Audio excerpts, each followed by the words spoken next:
નમસ્કાર મિત્રો, fire 101 ડીસીપીઓ YouTube ચેનલમાં આપનું સ્વાગત છે. ચેનલને સબસ્ક્રાઇબ કરવાનું ભૂલતા નહીં. આજના આ ઊંડાણપૂર્વકના વિશ્લેષણમાં એટલે કે આપણા ડીપ ડાઇવમાં સૌનું સ્વાગત છે. હા, અને આજના ડીપ ડાઇવનો વિષય ખરેખર બહુ જ રસપ્રદ અને થોડો ટેકનિકલ છે. એકદમ. આજે આપણે વાત કરવાના છીએ ફાયર સર્વિસ વોટર રિલે સિસ્ટમ્સની વ્યૂહાત્મક પદ્ધતિઓ વિશે. એટલે કે જ્યારે આગનું સ્થળ નદી કે તળાવ જેવા પાણીના સ્ત્રોતથી કિલોમીટરો દૂર હોય. હા, અને માત્ર દૂર જ નહીં, પણ ક્યારેક એવા સાંકડા ઔદ્યોગિક વિસ્તારો હોય જ્યાં 30 કે 40 ટનના મોટા ફાયર એન્જિન જઈ જ ન શકે. સાચી વાત. તો આવા સમયે ફાયર બ્રિગેડ પાણી કેવી રીતે પહોંચાડે છે? અને આ માત્ર પાઇપ જોડી દેવાની કે નળ ચાલુ કરવાની વાત તો છે જ નહીં. ના, બિલકુલ નથી. લોકો સામાન્ય રીતે એવું જ વિચારતા હોય છે કે એક લાંબી પાઇપ જોડી દીધી એટલે કામ પૂરું. પણ હકીકતમાં આની પાછળ હાઇડ્રોલિક એન્જિનિયરિંગ અને ગ્રાઉન્ડ પર થતું અત્યંત જટિલ સંકલન રહેલું છે. અને આજનું આપણું મિશન એ જ સમજવાનું છે. અને આપણે તેની વૈજ્ઞાનિક બાજુ પણ જોઈશું. ચોક્કસ. તો ચાલો આને વિસ્તારથી સમજીએ. મને એ જણાવો કે જ્યારે આગ અને પાણી વચ્ચે આટલું મોટું અંતર હોય ત્યારે સીધું એક જ પંપથી પાણી કેમ નથી પહોંચાડી શકાતું? જુઓ, આ એક બહુ મોટો એન્જિનિયરિંગ પડકાર છે.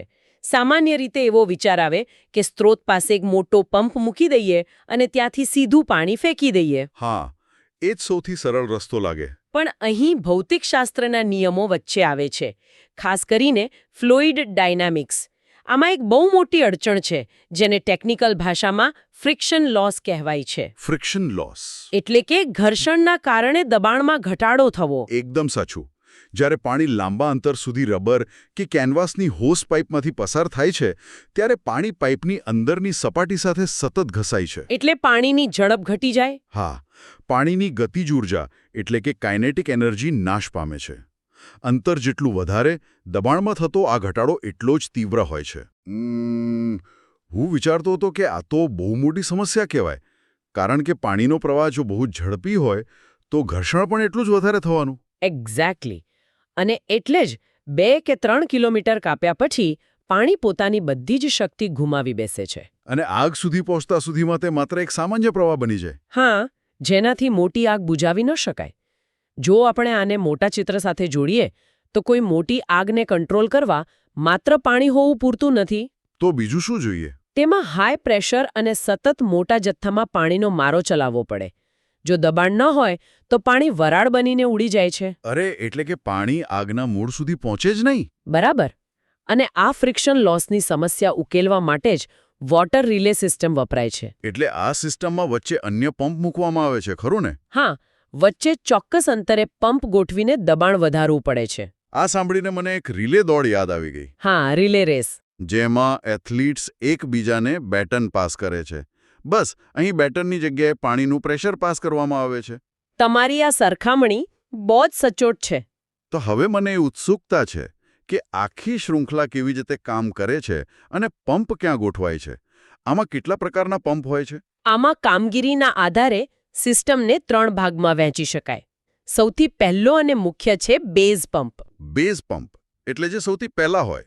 હા, જે પાણીના સ્ત્રોત એટલે કે નદી કે તળાવની બરાબર પાસે હોય છે. આનું મુખ્ય કામ ડ્રાફ્ટિંગ કરવાનું છે. ડ્રાફ્ટિંગ એટલે પાણી ખેંચવું? બરાબર. સક્શન હોઝ દ્વારા પાણી ખેંચવું.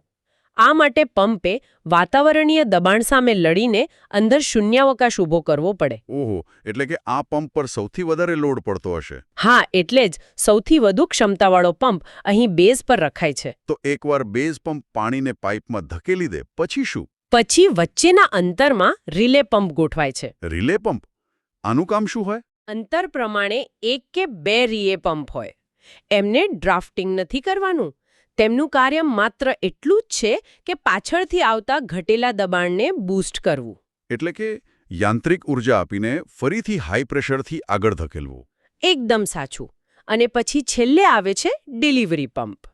જે આગની સૌથી નજીક હોય છે, બરાબર ને? હા, આ આગની સૌથી નજીકનો પંપ છે, જે ફાયરમેનને બ્રાન્ચ કે નોઝલ દ્વારા આગ પર પાણી મારવા માટે અંતિમ પ્રેશર પૂરું પાડે છે.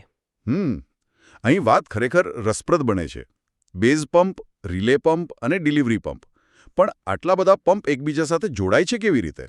આ જોડાણ માટે મુખ્યત્વે 2 હાઇડ્રોલિક પદ્ધતિઓ છે. કઈ કઈ?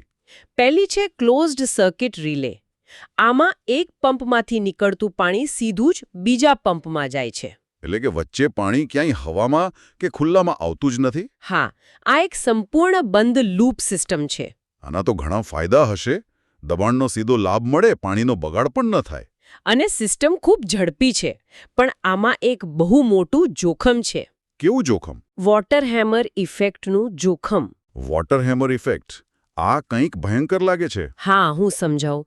જ્યારે હજારો લીટર પાણી અત્યંત ઊંચા દબાણથી પસાર થતું હોય અને આગળનો પંપ અચાનક બંધ થઈ જાય તો પેલી ગતિમાન ઊર્જાને ક્યાંક તો જવું જ પડે. બરાબર.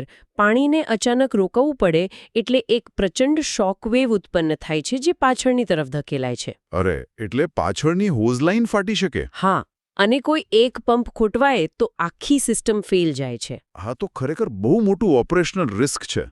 તો પછી બીજો કોઈ રસ્તો ખરો? હા, બીજી પદ્ધતિ છે ઓપન સર્કિટ રિલે. ઓપન એટલે ખુલ્લી. હા, આમાં વચ્ચે પોર્ટેબલ કેનવાસ ડેમ એટલે કે ખુલ્લી ટાંકીનો ઉપયોગ થાય છે. એટલે એક પંપ ટાંકીમાં પાણી ઠાલવે અને બીજો પંપ એ ટાંકીમાંથી પાણી ખેંચે. એકદમ સાચું.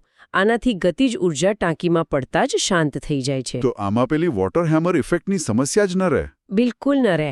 અને દરેક પંપ સ્વતંત્ર રીતે કામ કરી શકે. એટલે પાછળથી પાણી ન આવે તો પણ ટાંકીમાં રિઝર્વ પાણી તો હોય જ. હા, અને હોઝ ફાટવાનું જોખમ પણ ઓછું. પણ આના કેટલાક ગેરફાયદા પણ છે. કેવા ગેરફાયદા? આ સેટઅપમાં ખૂબ સમય લાગે છે. અંધારામાં કે જંગલમાં ટાંકીઓ ઊભી કરવી બહુ ધીમું કામ છે. અને જો ધ્યાન ન રખાય તો ટાંકી ઉભરાઈ જવાથી પાણીનો બગાડ પણ થઈ શકે. સાચી વાત છે. તો આ બધાનો અર્થ શું છે? આટલી જટિલ સિસ્ટમને કંટ્રોલ કરવા માટે ગ્રાઉન્ડ પર કોઈ નિયમો તો હશે જ ને? હા, આને સફળ બનાવવા માટે 3 મુખ્ય સુવર્ણ નિયમો એટલે કે રૂલ્સ ઓફ થમ્બ છે. અચ્છા, પહેલો નિયમ શું છે? ડબલ હોઝ લાઇન એટલે કે ટ્વિન લાઇન્સનો ઉપયોગ. એટલે 2 પાઇપ એકસાથે વાપરવી. હા, જ્યારે લાંબુ અંતર હોય ત્યારે પ્રવાહ બમણો કરવા અને ફ્રિક્શન લોસ ઘટાડવા હંમેશા 2 ડિલિવરી હોઝ સમાંતર નાખવા. આનાથી શું ફાયદો થાય? જો 2 પાઇપ નાખવામાં આવે તો પાણીનો વેગ અડધો થઈ જાય છે. અને ફ્લુઇડ ડાયનેમિક્સ કહે છે કે જો વેગ અડધો થાય તો ફ્રિક્શન લોસ સીધો ચોથા ભાગનો થઈ જાય. વાહ, આ તો બહુ જ જોરદાર ગણિત છે. હા, અને બીજો નિયમ છે મોટા વ્યાસવાળા હોઝનો ઉપયોગ. એટલે મોટી પાઇપ વાપરવાની? હા, 70 મિલીમીટર કે તેથી મોટા ડાયામીટરવાળા હોઝનો જ ઉપયોગ કરવો. જેથી પાણીને પસાર થવા વધારે જગ્યા મળે અને ઘર્ષણ ઓછું થાય. બિલકુલ. પણ સૌથી મહત્વનો છે ત્રીજો નિયમ, સંચાર એટલે કે કમ્યુનિકેશનનો નિયમ. આટલા કિલોમીટર લાંબી સિસ્ટમમાં કોમ્યુનિકેશન કઈ રીતે થતું હશે? જુઓ, અહીં સૌથી આકર્ષક બાબત એ છે કે સંચાર હંમેશા ઊંધી દિશામાં થાય છે. ઊંધી દિશામાં? એટલે કે આગના સ્થળેથી શરૂ થાય? હા, આગના સ્થળેથી. એટલે કે ડિલિવરી પંપથી સંદેશો વાયરલેસ રેડિયો દ્વારા પાછળ બેઝ પંપ તરફ જાય છે. આ તો બહુ જ લોજિકલ છે. કારણ કે આગ પાસે શું ચાલી રહ્યું છે એ માત્ર છેલ્લા ઓપરેટરને જ ખબર હોય. સાચી વાત. પાણી બંધ કરતી વખતે પણ છેલ્લો પંપ પહેલા પ્રેશર ઘટાડે છે અને પછી સિગ્નલ પાછળ પાસ કરે છે. જો બેઝ પંપ ભૂલથી પહેલા બંધ થઈ જાય તો વચ્ચેના પંપ ખાલી ચાલવા લાગે, જેને કેવિટેશન કહેવાય છે. અને એ પંપ માટે નુકસાનકારક હશે? હા, પંપના ઇમ્પેલર તૂટી શકે છે. આ આખી સિસ્ટમ સાંભળીને એમ લાગે કે આ કોઈ સાધારણ પ્રવૃત્તિ નથી. આખી સિસ્ટમ પાછળનું અદ્ભુત સંકલન અને ફાયર ફાઇટર્સની મહેનત ખરેખર બિરદાવવા લાયક છે. બિલકુલ. અને મારી દૃષ્ટિએ આ એક મહત્વપૂર્ણ પ્રશ્ન ઊભો કરે છે. કેવો પ્રશ્ન? કલ્પના કરો કે ક્લોઝડ સર્કિટમાં વોટર હેમર ઇફેક્ટથી પાઇપ ફાટવાનું જોખમ હોય ત્યારે સૌથી પાછળ બેઝ પંપ પર બેઠેલા ઓપરેટર પર કેટલું માનસિક દબાણ હશે? હા, તે બિચારું તો આગ જોઈ પણ શકતો નથી. તેને ખબર જ નથી કે આગળ શું થાય છે. સાચી વાત. તે માત્ર પ્રેશર ગેજ જોઈ રહ્યો છે, પણ આખી કામગીરીની જીવાદોરી તેના હાથમાં છે. એ માત્ર રેડિયો પર આવતા અવાજ પર નિર્ભર છે. હા, તો શું ભવિષ્યમાં સેન્સર ટેકનોલોજી અને ઓટોમેશન આ માનવીય સંચારની નાજુક કડીને બદલી શકશે? આ ખરેખર એક વિચારવા જેવો વિષય છે. કદાચ સ્માર્ટ સેન્સર જાતે જ પ્રેશર એડજસ્ટ કરી લે અને આ માનસિક દબાણ ઘટાડી દે. સાંભળનાર માટે પણ આ એક મનન કરવા જેવો વિચાર છે કે ભવિષ્યમાં આ સિસ્ટમ કેટલી ઓટોમેટિક બની શકે. આજે આ ડીપ ડાઇવમાં ઘણું બધું નવું જાણવા મળ્યું. હા, મને પણ આ માહિતી શેર કરવાની ખૂબ મજા આવી. તો આ રસપ્રદ ડીપ ડાઇવમાં જોડાવા માટે ખૂબ ખૂબ આભાર. ફરી મળીશું એક નવા વિષય અને નવા વિશ્લેષણ સાથે. ત્યાં સુધી